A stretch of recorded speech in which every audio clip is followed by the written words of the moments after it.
Hi, Paul Hefty here. What I want to do now is go through our OLine blocking, and it's set up as a workbook, so I'll show you against an even and an odd front, some of the calls and the rules with it, but then you can see where you'll be able to do workbook against the different fronts.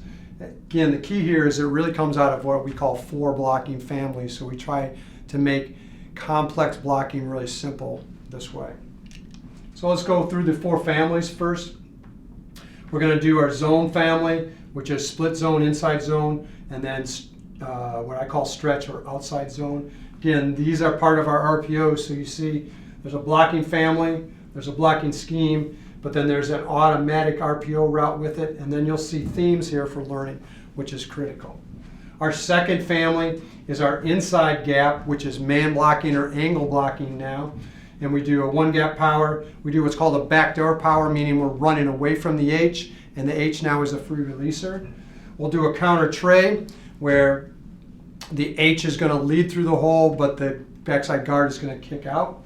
We do a tag counter tray. If you detach the H where he's a receiver and not part of the blocking, you simply replace him with the tackle now as the lead blocker, and the G is still kicking out.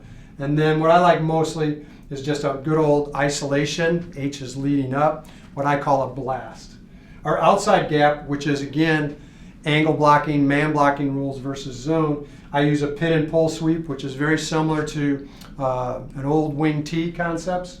We'll do sweep to the H, and then we'll do again our back door. We're running it away from the H, and then we'll use that same blocking scheme for our waggles or play action pass off. Our fourth family is our pass protection. So you see you've got really 3 inside running plays, inside and out. Pass pro, we're going to base our pocket pass around a 6-man, half-man slide protection. Our sprint out, this is where we're scaffolding concepts. We're just going to use that outside zone blocking. And then our screen, we use 1 screen rule or scheme for every type of screen, and we just change the timing from quick to fast to slow. So that's how we can simplify those down. For teaching, we want to compartmentalize things, especially for your linemen. So the first half of practice is just going to be all run. So what's great is you could have a practice where you're doing, I like to start with your zone. So inside zone is all we do, the first half of practice. And then we can do different RPOs. So what's neat there is you're getting run and pass type work. Everybody's getting a chance to touch the ball, but your linemen are just doing inside zone for a whole half of a practice. Then we'll go team and run some of that. The second half, then we're going to go all pass. And again, here's an example. We could use outside zone that was that day, and we're just going to go ahead and use our sprint. So we're going to use that same blocking. We would use some of the same RPO routes that we would use in our pass game. So there's some overlearning or overlapping of things. Well, we'll go all pass, run team there. And then the very end of practice, we'll come back and combine, run both the RPO and the pass concept and get that mix. Great way to just go ahead and compartmentalize your learning to simplify it and hopefully improve the quality. So let's go first through split zone, which is the first one I like to put in. Real simple. The difference here with our split zone is the point of attack, it's a gut run, where we're telling that back he's going right up the center of the, right at the ball versus to the play side guard, inside or outside hip. He's going to read the first down lineman nearest the center. If there's an opening, he's just going to take it right up the chute. If that gets plugged, then this is a backside play where we're going to look to cut back all the time. So that's why this front side, really, we can let the sandbacker go in this. What we do with this is what's called, what I learned with the University of Iowa years ago, is they use what's called a tight reach. And simply what's going to happen with your zone plays is you're always going to take your backside hand and you're going to go ahead and reach to a point with it. So with this, all these linemen are going to go ahead, and if I'm with the screen here, I'm going to take, if the play's going to my left, I'm going to take my right hand, my backside hand, and I'm going to try to tight reach that right to the center of the chest of the next man towards the play. Okay. Another key point we do, instead of having the lineman take steps upfield, this is classic zone, 6-inch zone step at a 45-degree angle, is everything we're going to do is going to be lateral first. So we're going to actually just take a 6-inch slide step laterally, and then all going to the left towards, and then we're going to focus on that second step So I'm going to slide, and when I step and with my arm, I'm going to look to punch to the center of that defender right there. Tight reach. Again, what you're really working here is, again, covered uncovered, where if I'm covered, it's simple. I'm going to tight reach to the man to the center of his chest with my backside hand, okay? And making that contact with the second step. So slide and then power step into him. If I'm uncovered, I'm going to look to do the same thing, but now obviously I'm going to take my near hand and get that up into the chest. So we're both going to work double teams and work to come off wherever that linebacker goes. So what we say is you want to feel these defensive linemen with your eyes on the backer going towards the play. So here, again, we don't have to worry about the SAM because it's a gut to a backside run. We're going to be big on big here. We're going to get a double team here to the Mike, whichever way he comes off, they come off. Again, focusing on the double team first before we worry about getting to the next level. With the backside guard and tackle, we're going to work here to the nose guard and then to the linebacker. With the split zone, the rule here is the H is always going to block the backside defensive end. Okay? Typically you call this play towards the H, that's why it's called split. He splits the formation of the ball. And he wants to get his head inside that DN and dig him out. So we've got that nice cutback lane with it. Real important here then, the backside tackle has to leave that defensive end. So it's going to be the first defender, head up outside of him, defensive lineman. He's going to let that go because the H is going to kick him out. If we go ahead and run this to the right, and now against an odd defense, again, we're going to double team here. We can let this Sam go. Double team here, up to the next level. Again, this is the tricky one. He's head up. So again, as long as you can get inside, you're going to let him go and then work to that will linebacker. Again, defensive end or tackle in this situation is going to get dug out by the H, and we're off. The key here with this is we're reading this backside linebacker. So if he's not blocked, we're replacing him either with a receiver or a run option with the quarterback. The call for this we use is Izzy for inside zone, and you'll see Ozzy for outside zone. So your linemen here with running this play to the left are just going to go Izzy. They can say left, or they could use, what we like to use is first names. So Lisa to the left, or Larry, Izzy, Lisa, Izzy, Larry. And they all know they're slide stepping left, and we're working double teams toward the play call. Split zone, real simple. Great against any type of defense, any type of front. There's really no kills on that with it. Here's an example of it being run here by Penn State. Again, you're going to see him split across, up the gut, and then he cunts back out. Again, one thing we can do to make it a total run give all the way is we can give what we call a bongo signal to their skilled people, meaning they're going to block the man on or over them. Okay? And it's give all the way.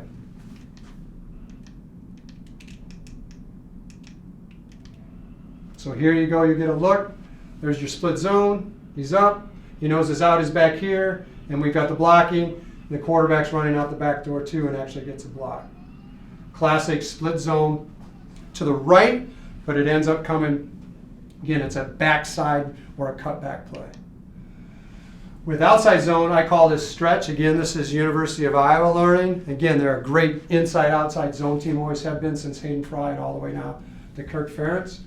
Again, what we're going to do here with outside zone, we're going to use our Ozzy call now. So to the left would be Ozzy, Larry, for example, is the call. Now again, the linemen know they're all going to step to their left. But with outside zone, now I do a saying where you have to give ground to gain ground. So we're going to do what's called, instead of a slide step, you're going to have a bucket step, which is going to take that left foot, and I'm actually going to turn my shoulders at a 45 degree and give ground so that I can gain ground on that as I'm going. Because now we're going to do what's called a far reach. I'm going to take, again, I'm going to my left. I'm going to take my backside hand again, but now instead of tight reach to the chest, I'm going to take that and I have to go to the far reach and reach to the far armpit. Okay? So that's why this bucket step's important, and then crossover, and I'm starting to get my second and third step driving there. Okay? Again, real simple, covered, uncovered. If I am covered, like the left tackle here, I'm going to go ahead and stay engaged with that lineman until I feel the backside or my inside lineman can overtake that. My eyes are still here because I want to try to get, my goal is to be able to get to the next level. But again, I stay engaged until someone overtakes my man. If no one does, I stay engaged, and we say you can far reach and just run him to the sideline. Again, if I'm uncovered like the center here, now my goal is to overtake. Again, I want to get to that far gap, and I'm going to reach, and I want to try to get again to that armpit so I can overtake that man, and my partner to my left can go ahead and overtake the next one.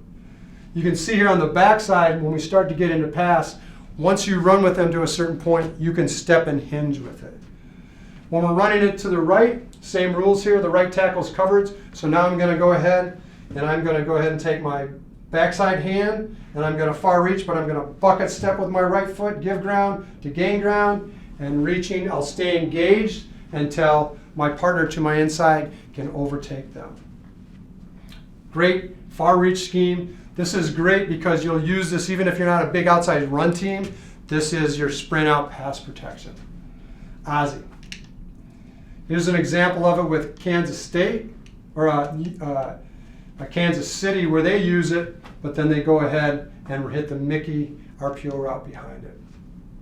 When we get into inside gap, now we're doing angle or man blocking rules. I love this A-gap power. And the reason I call it A-gap, got this from North Dakota State, who have won numerous national championships. This has gotten very popular. Is this, instead of trying to run a traditional off tackle with it, we're going to go ahead and really make this more a downhill run.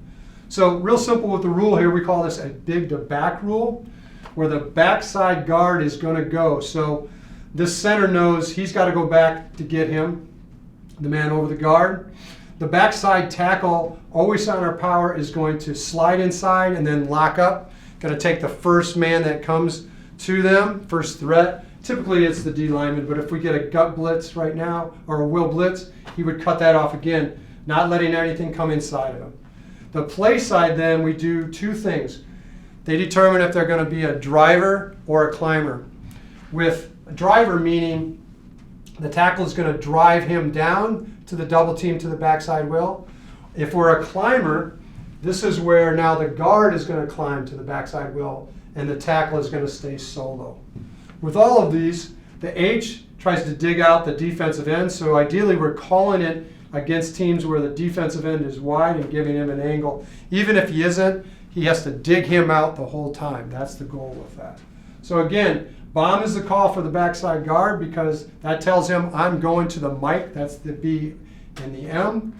Big means the play side guard is going to be big, and then the tackle says I'm going to drive him down.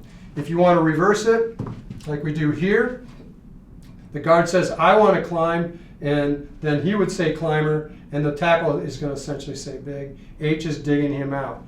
Against an odd front, you can do two things. The first thing we like to do here is you can say big here, and he can go right to the Sam, but we like to do what's called a hit move, where the H is going to come inside the tackle, and you'll get help with that because the guard is free to climb right now, and we'll read that Sam backer there. Okay. Again, horizontal push is what we're looking to do versus move those D linemen vertically so we can get downhill on the run. Problem with this is when you get a bare TNT front, that's kind of kryptonite, so you have to check to a counter tray with it is what you would have to do. Again, this would be an example of inside gap power. You can see they're going to run to the H. Again, down, down, down, driver, and they're up. They throw off of it as an RPO. Counter tray then is now we're running away from that H. Again, you've got bad numbers there or bad angles. This is very similar to your inside zone where you're going to your inside gap to your inside backer is really what you're doing. And can work double teams. So again, we're going to leave that, just like we do with split zone, we're going to leave that defensive end that's head up to outside. The guard is going to now go a flat trap and kick him out, and the H will lead up. We can still work our same double teams. Again, the backside tackle is going to slide inside and lock up. Against an odd defense, here you can do two things. He can go ahead and drive him down if he wants, and we long trap it, or he can do what's called a fan call, where he's going to hit and fan outside, and we'll go ahead and short trap that. Because again, just like A-gap power, we want to really think of our counter tray as an A-gap technique. Horizontal push versus vertical push, just like we said with North Dakota State. Now, the halfback's making the bomb call because he's going up on the mic. And again, it's real simple. We all can just say down because we're going down inside to our first inside gap defender to our first inside backer with it. This now doesn't need to be killed. This is kind of your answer to TNT because we can go down, down, down, kick out, and lead with it. Great play, great answer to those bear fronts. Again, here's an example of Alabama running it there. You can watch on film. If you don't have a good H blocker or you want to detach him as a receiver, then you've got to go to what we call a tag counter. And all that is the tackle is going to pull and replace the H. So all the same rules down. Now the tackle is going to say he's the bomb. And then with the RPO, what changes is we have to read the defensive end like a true zone read. All the same rules, all the same calls. We just replace the tackle with the H, and he becomes the bomb call. Again, here's Oregon running it to the left, which you can watch on film. I prefer just going to, as my counter, a lot of the time is just going to an ISO or what I call blast. So you get this defensive end that's going to come wide on a speed rush. It's great here because he's just going to go ahead and fan him out. He's big to fan. What you get nice now here is it's hard to get run through with the linebackers because against a forefront, this center and guard, they're big to back. They can get the backside linebacker run through, and now the H is still on his bomb path. Nothing changes there. So there's some overlearning from counter tray for him, but you don't have as many moving parts and makes it very solid. Again, great against an odd front. Again, we can go ahead and fan and double out with that if we want, and we're good to go. H is bombing. There's Penn State running it, again with Barkley for a touchdown. This is what most people don't do, which I really prefer, is a pin and pull for an outside gap running play. It's basic old school wing T, and it's real simple. If you're covered, you stay big, lock the man on. If you're uncovered, you're pulling. You can do great angles though and create it for it here. So again, to the left, the H would come down on that defensive end. Now, even though the tackle is technically covered, this guard has better angles, so he can go ahead and come down, and the guard can be the puller. The calls here are real simple. Me says I'm pulling. You confirms that you're the puller and that I'm going to stay big on big. So you can call this any way you want, those two working together. These two can work together. Again, this I prefer to use angles versus the covered uncovered, but you could do it where the guard would say you, and the tackle could pull right around. Again, you'll see with this, we want to really give ground to gain ground. So they're going to do what's called a deep pull and actually get 3 yards deep and turn and run. When you're pulling, you just never turn back, but you want to get that depth and run and go to the next outside backer. They'll come to you. So you can see here, we're doing this with the guards because we want to use these angles, and they get their depth. One's going to come inside, one's going to go outside. We would get these linebacker run-throughs. They have to run through you to get to the ball carrier. Again, the backside tackle is going to slide inside and lock up in case we keep it for the RPO pass. Again, real simple. We're looking at horizontal versus vertical again. Key here is the guards need to give ground and actually get 3 steps. A great drill we do is we simply, everybody works on their pulling where they're on a line, and then you set a cone 3 yards to the side of them that they're pulling and 3 yards deep, and they've got to turn and run with keeping their eyes looking to that next backer or their partner. And you can just do partner run pull steps like that and work it. Again, to the odd side, it's really easy. Now you're using your covered uncovered. So tackle and center are big, guards are the pullers. The H then can go up to this against an odd front. We like him to ask the one time, go to that strong backer. If you want though, you can make a combo call, which says he's going to come down on that defensive end and combination block with him, and that tells the guard you're going to get a free Sam coming, just be ready for that. Real simple, really sound, great against any type of front, even the TNT. Again, here's an example of Alabama running it as a pin, pull, and sweep with the H. He goes up and he's down and around. What's great about this is this becomes now the same blocking you use for your play action pass off of it. So when we run the waggle, again, we want to make everything easy for the lineman. We actually call this play verbal call to where the linemen are going, the direction we're going. It would be the same call you use for your pin and pull sweep.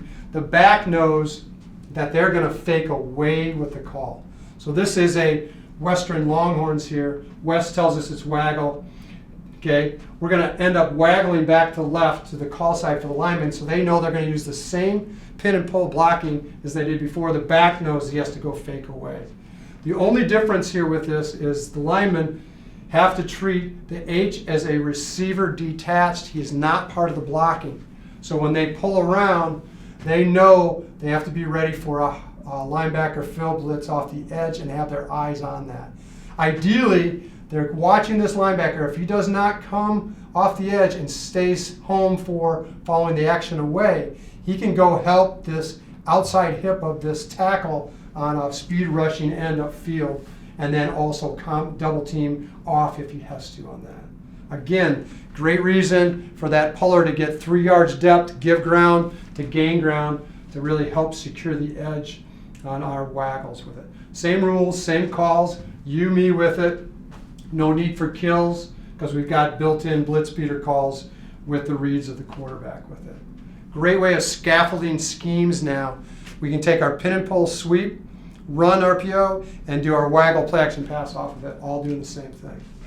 Again, this is our 9th grade example. If you watch the film, run into the right where the puller comes around and actually can help the center pulls and leads around the whole play. Easy.